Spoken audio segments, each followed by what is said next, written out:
ہو جا۔ حضرت عبداللہ ابن عمر ابن عاص فرماتے ہیں جو بات حضور کی زبان سے نکلتی میں اسے لکھ لیا کرتا۔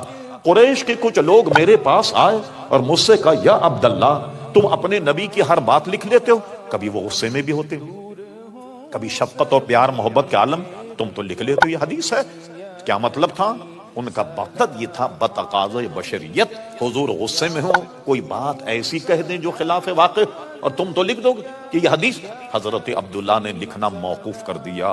اس کے بعد حضور علیہ السلام سے پوچھا یا رسول اللہ صلی اللہ علیہ وسلم میں اپنی یاد کے لیے حدیثیں لکھ لیا کرتا، قریش کے کچھ لوگ آئے اور مجھ سے کہا کہ تم تو ہر بات لکھ لیتے ہو، حضور کبھی غصے میں بھی ہوتے کبھی شفقت و مہربانی کے عالم میں، تو کیا مطلب تھا غصے میں ہوں تو کچھ ایسی بات کہہ دے جو خلاف واقعہ اور تم ہر بات لکھ لے؟ میں نے لکھنا موقوف کر دیا۔ اب ارشاد فرمائے میں کیا کروں؟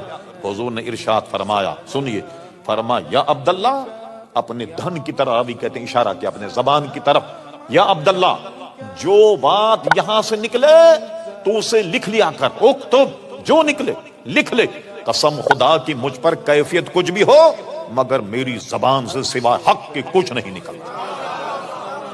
یہ معیار دیکھا آپ نے؟ ہاں مجھ پر کیفیت کچھ بھی ہو مگر میری زبان سے وہ حق کے کچھ نہیں نکلتا۔ اس لیے علماء اہل سنت نے لکھا نہ حضور کے قول میں کوئی غلطی ہو سکتی ہے اور نہ حضور کے فعل میں کوئی غلطی ہو سکتی۔ وجہ کیا ہے؟